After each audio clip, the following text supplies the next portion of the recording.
بسم اللہ الرحمن الرحیم الحمد للہ وحدہ والصلاة والسلام علی من لا نبی بعدہ وعلی آلہ وصحبہ المکرمین عندہ اللہ رب محمد صلی اللہ علیہ وسلم نحن عباد محمد صلی اللہ علیہ وسلم الصلاۃ والسلام علیک یا سیدی یا رسول اللہ وعلی آلک و اصحابک یا سیدی یا شفیع المذنبین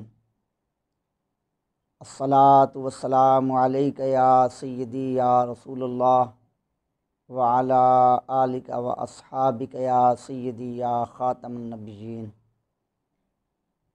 ناظرین و سامعین، بحمدہ تعالی اللہ تبارک و تعالی کی توفیق اور حضور نبی مکرم شفیع معظم صلی اللہ علیہ وسلم کی نگاہ رحمت سے 7 روزہ ختم نبوت کورس کا چوتھا روز ہے۔ اس سے پہلے ہم نے آیات قرآنیہ، احادیث نبویہ اور امت کے عظیم ائمہ کے اقوال سے یہ واضح کیا کہ مسلمانوں کا اجماعی، قطعی اور یقینی عقیدہ ہے کہ رسول اللہ صلی اللہ علیہ وسلم آپ اللہ تعالیٰ کے آخری نبی ہیں، آپ کے بعد کوئی نبی اور رسول نہیں۔ تو مختلف ادوار میں اس عقیدہ کے خلاف سازشیں ہوتی رہیں۔ اب تک بہت سے نبوت کا جھوٹا دعویٰ کرنے والے یہ دعویٰ کر کے اپنی آخرت کی تباہی کا سامان کر چکے ہیں، اور ہمارے زمانہ قریب میں ایسے بدبخت لوگوں میں سے ایک مشہور نام مرزا غلام احمد قادیانی کا ہے۔ تو آج اس کے حوالے سے گفتگو ہوگی۔ حضور نبی مکرم شفیع معظم صلی اللہ تعالیٰ علیہ وسلم آپ کی تشریف آوری کے بعد کسی کا دعوی نبوت کرنا، اعلان نبوت کرنا ہی سب سے بڑی دلیل ہوا کرتی ہے کہ یہ شخص جھوٹا اور کذاب ہے۔ اسی لیے امام اعظم ابو حنیفہ رضی اللہ تعالیٰ عنہ، آپ کا یہ مشہور قول ہے کہ آپ نے ارشاد فرمایا کہ جو شخص مدعی نبوت سے دلیل کا مطالبہ کرے وہ بھی دائرہ اسلام سے خارج ہے، اس لیے کہ دلیل کا مطالبہ کر کے اس نے گویا اس ختم نبوت کے عقیدہ پر شک کا اظہار کیا ہے کہ ہو سکتا ہے اس دعویٰ کرنے والے کے پاس کوئی دلیل ہو اور یہ اپنے دعویٰ میں سچا ہو، اور یہ ایسا اجماعی اور قطعی اور یقینی عقیدہ ہے کہ جو شخص اس میں شک کرے گا وہ بھی دائرہ اسلام سے خارج ہے۔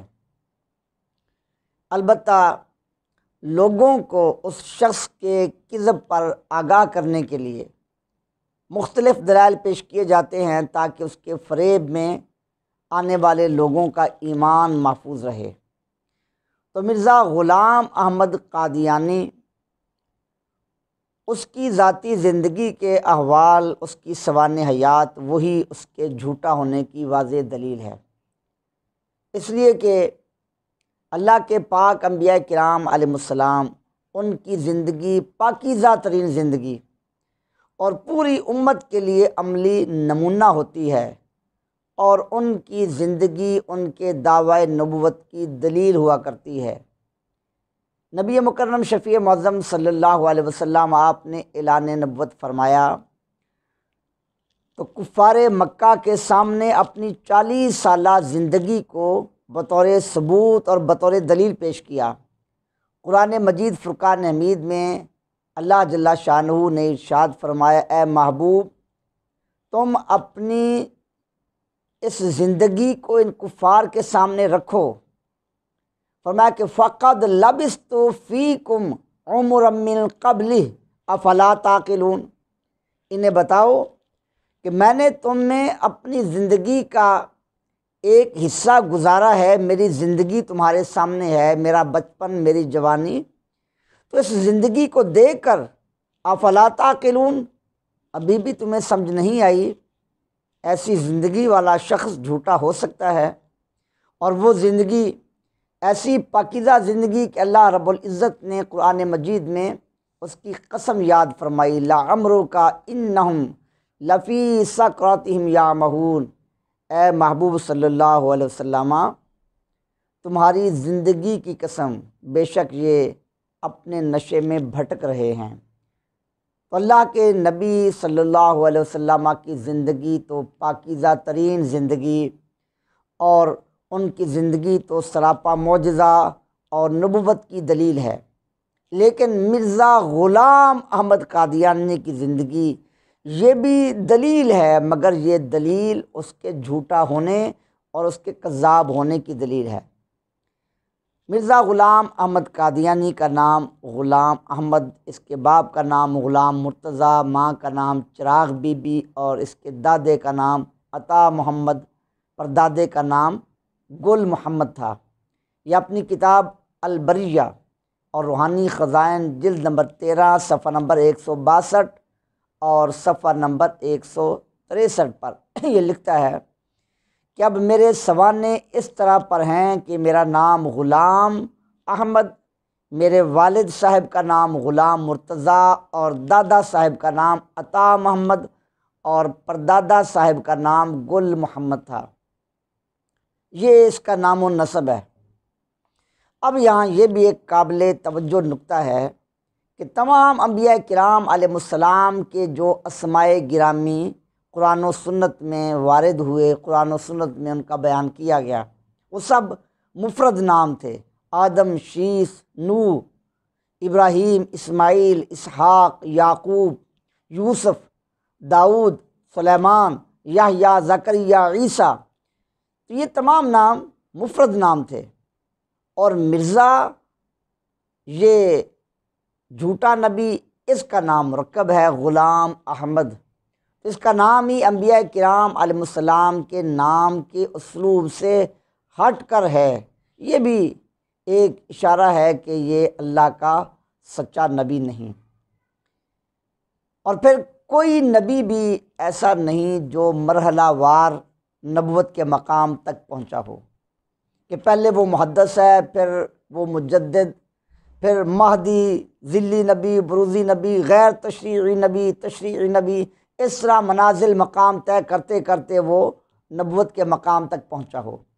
لیکن مرزا کی آپ ذاتی زندگی کا مطالعہ کریں تو یہ ایسا جھوٹا نبی جس کا دعویٰ ہے کہ میں مرحلہ وار نبوت کے مقام تک پہنچا ہوں، تو یہ بھی اس کے جھوٹا ہونے کی ایک دلیل ہے۔ اور پھر جتنے بھی انبیاء کرام علیہ السلام ہیں، کسی نبی نے بھی دنیا میں اپنی مالی وراثت نہیں چھوڑی، مال و دولت، درہم دینار اپنے ورثہ میں نہیں چھوڑے۔ لیکن مرزا جب مرا تو اپنے مرنے کے بعد یہ اپنی مالی وراثت بھی چھوڑ کر گیا۔ یہ بھی ایک دلیل ہے کہ مرزا ہرگز نبی نہیں ہو سکتا۔ اور پھر جتنے بھی انبیاء کرام علیہ السلام تشریف لائے، کسی بھی نبی نے کسی دنیاوی استاد سے تعلیم حاصل نہیں کی۔ ہر نبی کو تعلیم دینے والا اللہ تعالیٰ۔ نبی پاک صلی اللہ علیہ وسلم کے متعلق اللہ جل شانہ نے ارشاد فرمایا: الرحمن علم القرآن۔ اللہ تبارک و تعالیٰ نے ارشاد فرمایا: سنقرئک فلا تنسیٰ الا ما شاء اللہ۔ اللہ تبارک و تعالیٰ نے ارشاد فرمایا: علمک ما لم تکن تعلم وکان فضل اللہ علیک عظیما۔ الغرض کسی بھی نبی نے دنیاوی مکتب سے، کسی سکول، کسی کالج سے تعلیم حاصل نہیں کی۔ ان کی تعلیم براہ راست اللہ تبارک و تعالیٰ کی طرف سے ہے۔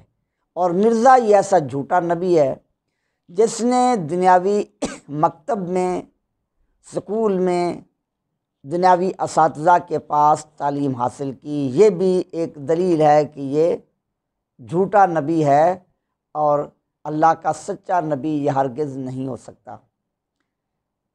اور انبیاء کرام علیہ السلام میں سے جس نبی کا بھی وصال ہوا، انتقال ہوا، تو ہر نبی کا جہاں وصال ہوا اسی جگہ ان کا مدفن بنا، ان کا مزار بنا، ہر نبی کو وہیں دفن کیا گیا جہاں ان کا انتقال ہوا۔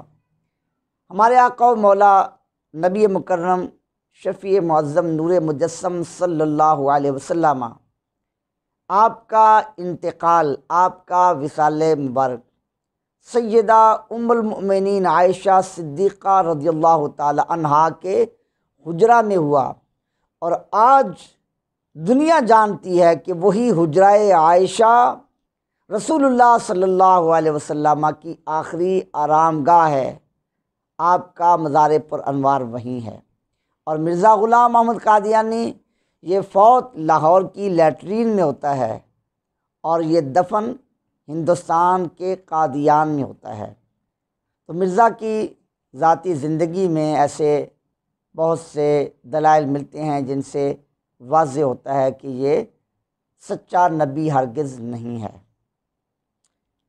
اس کی تاریخ پیدائش کیا تھی، اس کے متعلق ہم کوئی تعین نہیں کر سکتے۔ مرزا غلام محمد قادیانی اور اس کے بیٹے مرزا بشیر احمد قادیانی، ان کے بہت سے متضاد اقوال ملتے ہیں، لہذا کسی ایک تاریخ کا تعین مشکل ہے۔ اس کے لیے آپ روحانی خزائن جلد نمبر 13 اور صفحہ نمبر 177، سیرت المہدی جلد نمبر 2 اور صفحہ نمبر 74، صفحہ نمبر 76، صفحہ نمبر 150، سیرت المہدی جلد نمبر 3، صفحہ نمبر 194، صفحہ نمبر 302۔ اسی طرح حیات النبی یعقوب علی قادیانی کی تالیف ہے، اس کا صفحہ نمبر 50 جلد نمبر 1۔ ان کتب کا مطالعہ کریں تو مختلف اقوال آپ کے سامنے آتے ہیں۔ سن 1831 عیسوی، 17 فروری 1832 عیسوی، 1833 عیسوی، 1834 عیسوی، 13 فروری 1835 عیسوی، 14 شوال 1250 ہجری بروز جمعہ، 1836، 1837 عیسوی، 1839 عیسوی، 1840 عیسوی۔ الغرض 1831 عیسوی سے 1840 عیسوی کے درمیان مختلف متضاد اقوال ہیں، تو ہمیں اس کی زندگی سے کوئی غرض نہیں ہے، اور تاریخ پیدائش کے متعلق کوئی حتمی اور یقینی بات نہیں کی جا سکتی۔ اب مرزا کی زندگی کا ایک اور پہلو دیکھیں۔ اللہ کے تمام انبیاء کرام علیہ السلام وہ مرد تھے۔ اللہ رب العزت کا ارشاد ہے، وما ارسلنا من قبلک الا رجالا نوحی الیہم۔ اے محبوب صلی اللہ علیہ وسلم، ہم نے آپ سے پہلے جتنے بھی رسول بھیجے، مرد بھیجے جن کی طرف ہم وحی فرماتے ہیں، اور نبی کی تعریف ہی یہ ہے، ہوا رجل بعثہ اللہ الی الخلق لتبلیغ الاحکام۔ نبی وہ مرد ہوتا ہے جسے اللہ تعالیٰ تبلیغ احکام کے لیے لوگوں کی طرف مبعوث فرماتا ہے۔ تو نبی مرد ہوا کرتا ہے، عورت نبی نہیں ہوتی۔ مرزا مرد تھا یا عورت، مرزا کو اس میں بھی شک ہے۔ حضرت سیدنا محدث اعظم پاکستان علامہ ابوالفضل محمد سردار احمد رحمۃ اللہ تعالی علیہ، آپ کی تصنیف مرزا مرد ہے یا عورت آج کل وہ دستیاب نہیں، اس میں بھی آپ نے اسی عنوان کو بیان فرمایا۔ مرزا غلام محمد قادیانی اپنی کتاب تریاق القلوب صفحہ نمبر 391 اور روحانی خزائن جلد نمبر 15 اور صفحہ نمبر 479، اس پر یہ لکھتا ہے کہ میں جڑواں پیدا ہوا تھا، اور میرے ساتھ جو لڑکی پیدا ہوئی اس کا نام جنت تھا، اور مجھ پر الہام نازل ہوا، یا آدم اسکن انت و زوجک الجنہ۔ اس میں اسی طرف اشارہ ہے۔ یہ مرزا کی ایک عادت تھی کہ قرآن مجید فرقان حمید کی آیات احادیث نبویہ کو اپنے اوپر چشمہ کرتا اور ان کو اپنے اوپر نازل ہونے والی وحی اور الہام قرار دیتا۔ تو اس عبارت میں بھی وہ یہی لکھ رہا ہے کہ مجھ پر الہام نازل ہوا، یا آدم اسکن انت و زوجک الجنہ، حالانکہ یہ تو اللہ کے پاک قرآن کی آیت ہے جس میں اللہ جل شانہ نے حضرت آدم علی نبینا و علیہ الصلوۃ والسلام کو خطاب فرمایا ہے۔ تو اس میں یہ بتا رہا ہے کہ میرے ساتھ لڑکی پیدا ہوئی، جڑواں پیدائش ہوئی، تو اسی بنا پر شاید مرزا کو یہ وہم پیدا ہوا، یہ شبہ ہو گیا کہ مجھ میں لڑکی والا، مؤنث ہونے والا، عورت ہونے والا مادہ موجود ہے۔ روحانی خزائن جلد نمبر 13 اور صفحہ نمبر 177 پر مرزا لکھتا ہے کہ میں خیال کرتا ہوں کہ اس طرح پر خدائے تعالیٰ نے انسیت کا مادہ مجھ سے بکلی الگ کر دیا، یعنی پہلے میرے اندر مؤنث ہونے کا، عورت ہونے کا مادہ موجود تھا، پھر اس کو جدا کر دیا گیا۔ تو یہ کیسا عجیب نبوت کا جھوٹا دعوے دار ہے کہ جس کے اندر مؤنث ہونے کا مادہ موجود تھا۔ اسی طرح مرزا قادیانی کا ایک مرید قاضی یار محمد، ٹریکٹ نمبر 34 اسلامی قربانی صفحہ نمبر 34 پر وہ لکھتا ہے کہ حضرت مسیح موعود نے ایک موقع پر اپنی حالت یہ ظاہر فرمائی کہ کشف کی حالت آپ پر اس طرح طاری ہوئی گویا کہ آپ عورت ہیں، اور اللہ تعالیٰ نے رجولیت کی طاقت کا اظہار فرمایا تھا۔ الیاذ باللہ، اللہ جل شانہ کی بھی توہین کی کہ میں اللہ تعالیٰ کے سامنے عورت کی صورت میں پیش ہوا، اور اللہ تعالیٰ نے قوت رجولیت، مردانہ طاقت کا اظہار فرمایا۔ تو اس میں اللہ جل شانہ کی بارگاہ میں سری گستاخی بھی کی اور اپنے عورت ہونے کا اظہار کیا۔ روحانی خزائن جلد نمبر 22 صفحہ نمبر 581 اور تتمہ حقیقت الوحی صفحہ نمبر 143 پر مرزا لکھتا ہے کہ بابو الہی بخش چاہتا ہے کہ تیرا حیض دیکھے یا کسی پلیدی اور ناپاکی پر اطلاع پائے، مگر خدا تجھے اپنے الہامات دکھائے گا جو متواتر ہوں، اور تجھ میں حیض نہیں بلکہ وہ بچہ ہو گیا ہے جو بمنزلہ اطفال اللہ ہے، اللہ کے بچوں کے بمنزلہ ہے۔ الیاذ باللہ، اللہ تبارک و تعالیٰ کی توہین بھی کی، اللہ کے لیے بچہ ثابت کیا اور اپنے متعلق عورتوں کی صفات کا بیان کیا۔ اور پھر مرزا غلام محمد قادیانی کی ذاتی زندگی کا ایک اور پہلو دیکھیں، اس کے خاندان کو دیکھیں، کیونکہ اللہ کے انبیاء کرام علیہ السلام ہر اعتبار سے کامل ترین ہوتے ہیں، اور اللہ جل شانہ علم میں، تقوی میں، حسن و جمال میں، اخلاق میں، نسب حسب کے اعتبار سے، خاندان کے اعتبار سے ان کو اپنے زمانے والوں پر فضیلت عطا فرماتا ہے۔ صحیح بخاری میں حدیث ہرقل میں یہ ہے کہ حضرت ابو سفیان رضی اللہ تعالی عنہ، جو اس وقت مسلمان نہیں ہوئے تھے، مشرف با اسلام نہیں ہوئے تھے، ہرقل بادشاہ نے احوال جاننے کے لیے، نبی پاک صلی اللہ علیہ وسلم کے متعلق تفتیش کرنے کے لیے ابو سفیان کو، قریش مکہ کو اپنے پاس، اپنے دربار میں بلایا، اور ہرقل بادشاہ نے ابو سفیان سے یہ سوال کیا کہ نبی پاک صلی اللہ تعالیٰ علیہ وسلم کا خاندان کیسا ہے؟ تو ابو سفیان نے جواب دیا، وفینا ذو نسب، کہ وہ ہمارے درمیان اعلیٰ خاندان والے ہیں۔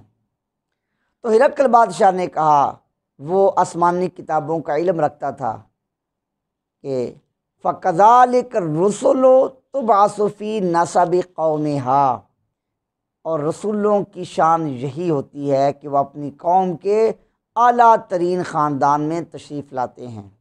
تو مرزا جو نبوت کا دعوے دار بنا ہوا ہے، اس کا خاندان کیسے تھا اور اس کا خاندان کیا تھا، کس خاندان سے یہ تعلق رکھتا تھا؟ تو یہ بھی ایک عجیب غریب پہیلی ہے اور ایک رنگیلی داستان ہے۔ روحانی خزائن جلد نمبر 13 صفحہ نمبر 162 اور صفحہ نمبر 163 پر مرزا نے کتاب البریہ میں یہ لکھا کہ ہمارے بزرگوں کے کاغذات سے معلوم ہوتا ہے کہ وہ سمرقند سے آئے اور مغل برلاس خاندان سے ان کا تعلق ہے۔ تو اس جگہ مرزا نے بتایا کہ میرا تعلق مغل برلاس خاندان سے ہے، لیکن اسی مقام پر حاشیہ نمبر 135 میں یہ لکھا کہ لو کان الایمان معلقا بسریہ لنالہ رجل من فارس کا مجھے الہام ہوا، اور میرے آبا و اجداد فارسی النسل تھے۔ جیسا پہلے بتایا کہ اس کی یہ عادت اور طریقہ ہے کہ احادیث آیات قرآنیہ کو اپنے اوپر لاگو کرتا ہے اور الہام اور وحی قرار دیتا ہے۔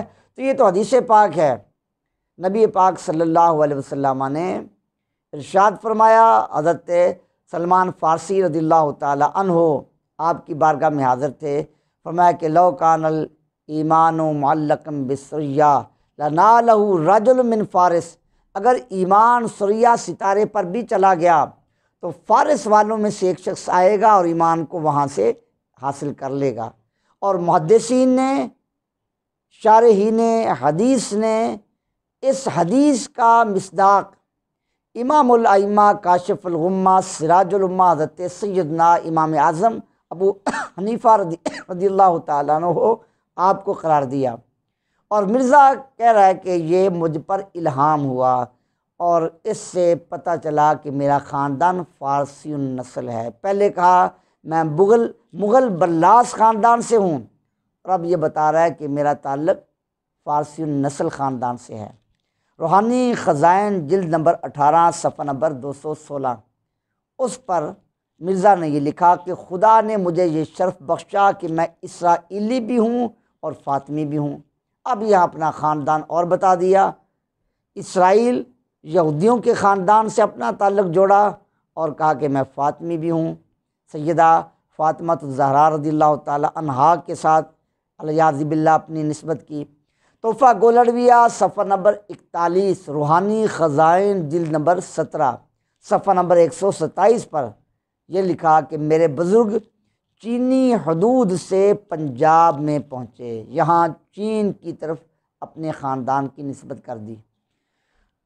نزول المسیح روحانی خزائن جلد نمبر 18 صفحہ نمبر 426 پر لکھا، میں اگرچہ علوی تو نہیں مگر بنی فاطمہ میں سے ہوں، میری بعض دادیاں مشہور اور صحیح النسب سادات میں سے تھیں۔ تو یہاں الیاذ باللہ اپنی نسبت سادات کرام کے خاندان کی طرف کر دی۔ روحانی خزائن جلد نمبر 15 صفحہ نمبر 286 اور صفحہ نمبر 287، تریاق القلوب صفحہ نمبر 158 اور صفحہ نمبر 159 پر یہ لکھا کہ میرا خاندان ایک شاہی خاندان ہے اور میں بنی فارس اور بنی فاطمہ کے خون سے معجون مرکب ہوں۔ اپنے خاندان کو معجون مرکب قرار دے دیا۔ الغرض اس کے بہت سے متضاد اقوال ہیں، کسی جگہ یہ لکھا میں ہندو کا دیوتا کرشن ہوں، کسی جگہ لکھا میں آریوں کا بادشاہ ہوں، کسی جگہ لکھا رودر گوپال ہوں اور ہندوؤں کا دیوتا ہوں۔ اپنی کتاب در ثمین صفحہ نمبر 100 پر لکھا کہ میں کبھی آدم کبھی موسیٰ کبھی یعقوب ہوں، میں کبھی آدم کبھی موسیٰ کبھی یعقوب ہوں، نیز ابراہیم ہوں، نسلیں ہیں میری بے شمار۔ یہ کیسا عجیب نبوت کا مدعی ہے کہ اس کا ایک خاندان نہیں بلکہ کئی خاندانوں کا یہ معجون مرکب ہے، مگر اصل حقیقت کیا ہے، اس کا اصل خاندان کیا ہے، تو اس نے وہ بھی بیان کر دیا۔ در ثمین صفحہ نمبر 68 پر اس نے لکھا، کرم خاکی ہوں میں پیارے نہ میں آدم زاد ہوں، میں زمینی کیڑا ہوں، آدم کی نسل سے نہیں ہوں۔ کرم خاکی ہوں میں پیارے نہ میں آدم زاد ہوں بشر کی جائے نفرت اور انسانوں کی آر۔ تو یہ ہے مرزا کا اصل خاندان، یہ مجہول النسب شخص جس کا خاندانی اصل تو یہ ہے کہ یہ کرم خاکی ہے، زمینی کیڑا، گندگی کا کیڑا ہے، اور انسانی نسل سے کہلانے کے قابل نہیں ہے، تو یہ شخص نبوت کا دعویٰ کر رہا ہے۔ اور پھر مرزا غلام احمد قادیانی کی زندگی کے بچپن کے احوال دیکھیں، اللہ کے پاک نبی صلی اللہ علیہ وسلم کی سیرت طیبہ کا بھی مطالعہ کریں اور آپ کی بچپن والی پاکیزہ زندگی کو دیکھیں، اور مرزا غلام احمد قادیانی کے بچپن کے احوال بھی دیکھیں۔ سیرت المہدی جلد نمبر 1 صفحہ نمبر 45 پر مرزا کے بیٹے نے اپنی والدہ کے حوالے سے مرزا بشیر نے یہ روایت ذکر کی کہ مرزا بچپن میں چڑیاں پکڑا کرتا تھا۔ یہ ہے نبوت کے جھوٹے دعوے دار کا بچپن۔ اللہ کے نبی ان کا بچپن ایسا نہیں ہوا کرتا۔ سیرت المہدی جلد نمبر 1 صفحہ نمبر 244 پر اس نے یہ لکھا، اپنا واقعہ یہ بتایا اس کے بیٹے نے کہ لڑکوں کے کہنے پر گھر سے چینی چوری کر کے لایا، مگر غلطی سے نمک لے آیا، منہ میں ڈالا تو پتہ چلا کہ یہ تو پسا ہوا نمک ہے۔ تو یہ قادیانیوں کا جھوٹا نبی ہے جو بچپن میں گھر سے بھی چیزیں چرا کر لایا کرتا تھا۔ 14ویں صدی کا مسیح اس کے صفحہ نمبر 11 پر لکھا کہ مرزا بچپن میں لوٹا گھمانے کا عمل کرتے تھے اور سونا بنانے کے نسخوں کا تجربہ کرتے تھے، مگر اس میں کامیابی نہیں ہوئی۔ تو مرزا غلام احمد قادیانی اپنے بچپن میں جیسا جھوٹے عامل لوٹا گھما کر حساب کرتے ہیں اس طرح کے کام کیا کرتا تھا، لوگوں کو قابو کرنے کے لیے اور سونا بنانے کی ترکیبیں کیا کرتا تھا، لیکن اس میں کامیابی نہیں ہوئی۔ سیرت المہدی اس کا صفحہ نمبر 34 اور 35 مرزا کے بیٹے نے یہ لکھا کہ جوانی کے زمانے میں مرزا اپنے دادا کی پینشن کے 700 روپے لے کر اپنے دوست کے ساتھ کہیں نکل گیا۔ اس کے دادا نے پینشن کے پیسے وصول کرنے کے لیے رقم وصول کرنے کے لیے اس کو بھیجا، مگر اس نے وہ رقم لی اور آوارگی میں 700 روپے کی بہت بڑی رقم جو ہے وہ اسی طرح خرچ کر ڈالی۔ آپ اندازہ لگائیں، یہ 1860 عیسوی کے لگ بھگ کا واقعہ ہے، یعنی آج سے کوئی 250 سال پہلے کا واقعہ ہے۔ تو اس وقت 700 روپیہ کتنی بڑی رقم تھی، اور مرزا نے وہ اپنے دادا کی رقم کس جگہ اڑا دی، کیا کیا آوارگیاں اور عیاشیاں کیں۔ تو یہ اس کا ذاتی کردار ہے، اور اللہ کے نبی صلی اللہ علیہ وسلم بچپن سے لے کر اپنی عمر مبارک کے آخری لمحے تک اللہ کی حفاظت میں ہوتے ہیں۔ اور پھر انبیاء کرام علیہ السلام، ان کی پاکیزہ سیرت تو یہ ہے کہ کسی نبی نے دنیا میں آ کر کسی استاد سے تعلیم حاصل نہیں کی۔ مرزا دنیاوی تعلیم حاصل کرتا رہا۔ روحانی خزائن جلد نمبر 13 صفحہ نمبر 179 اور صفحہ نمبر 180 پر یہ لکھا کہ 6-7 سال کی عمر میں ایک فارسی استاد فضل الہی سے قرآن پاک اور فارسی کی چند کتابیں پڑھیں۔ 10 سال کی عمر میں مولوی فضل احمد سے صرف النحو کی کتابیں پڑھیں۔ 18 سال کی عمر میں مولوی گل علی شاہ سے نحو، منطق اور حکمت کی کتابیں پڑھیں، اور طب کی بعض کتابیں اپنے والد سے پڑھیں۔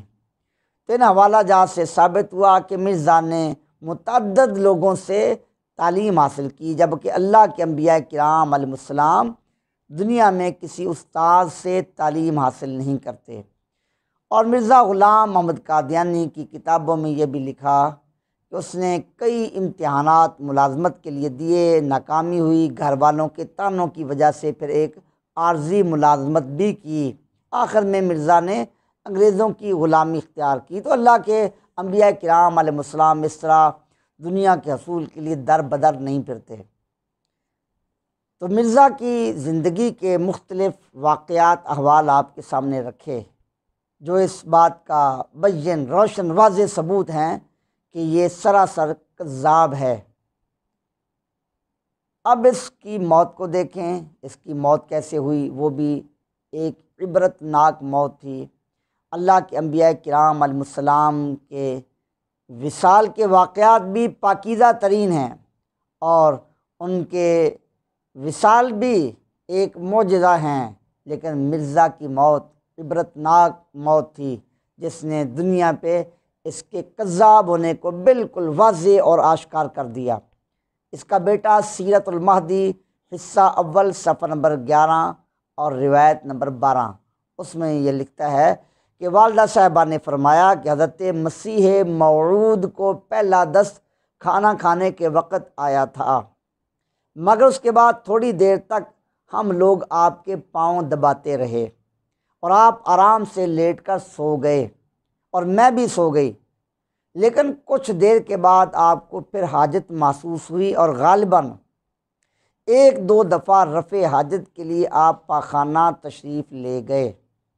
اس کے بعد آپ نے زیادہ ضعف محسوس کیا تو آپ نے ہاتھ سے مجھے جگایا، میں اٹھی تو آپ کو اتنا ضعف تھا کہ آپ میری چارپائی پر ہی لیٹ گئے اور میں آپ کے پاؤں دبانے کے لیے بیٹھ گئی۔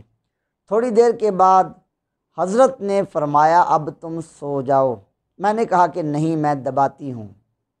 اتنے میں آپ کو ایک اور دست آیا، مگر اس قدر ضعف تھا کہ آپ پاخانے نہ جا سکتے تھے، اس لیے میں نے چارپائی کے پاس ہی انتظام کر دیا اور آپ وہیں بیٹھ کر فارغ ہوئے اور پھر اٹھ کر لیٹ گئے اور میں پاؤں دباتی رہی، مگر ضعف بہت ہو گیا تھا۔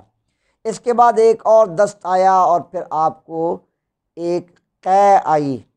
جب آپ قے سے فارغ ہو کر لیٹنے لگے تو اتنا ضعف تھا کہ آپ لیٹتے لیٹتے پشت کے بل چارپائی پر گر گئے اور آپ کا سر چارپائی کی لکڑی سے ٹکرایا اور حالت دگرگوں ہو گئی۔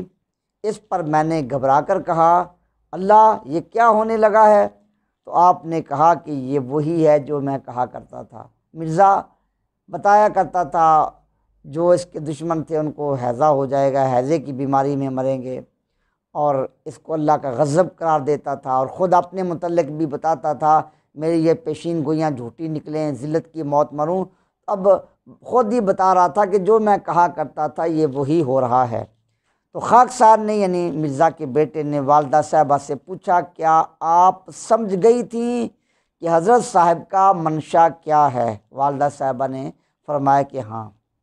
تو الغرض 26 مئی سن 1908 بروز منگل 10:30 بجے یہ اس طرح ذلت کے ساتھ موت سے دوچار ہوا۔ اس کی عبرتناک موت وہ بھی اس کے جھوٹا ہونے کی ایک واضح دلیل ہے۔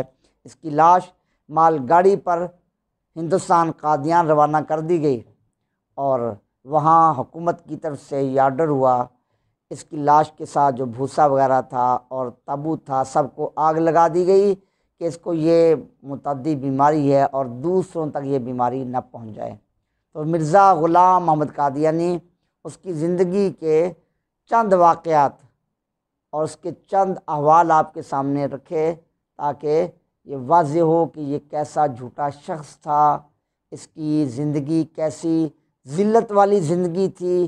اس لیے مرزا غلام محمد قادیانی کے ماننے والے وہ مختلف قسم کی بحثوں میں لوگوں کو الجھا کر انہیں برگلانے کی، گمراہ کرنے کی کوشش کریں گے، مگر اس کی ذاتی زندگی پر بات کریں تو پھر وہ بات کرنے سے کتراتے ہیں۔ انہیں پتہ ہے کہ ہمارے اس جھوٹے نبی کی زندگی کیسی تھی۔ اللہ جل شانہ ان لوگوں کی سازشوں سے ہمیں محفوظ فرمائے۔ اللہ تبارک و تعالی عقیدہ ختم نبوت پر ہمیں استقامت عطا فرمائے، اور اللہ جل شانہ ناموس رسالت کی خدمت کے لیے ہمیں سب کچھ قربان کرنے کا جذبہ اور توفیق عطا فرمائے۔ وما علیہ الا البلاغ المبین۔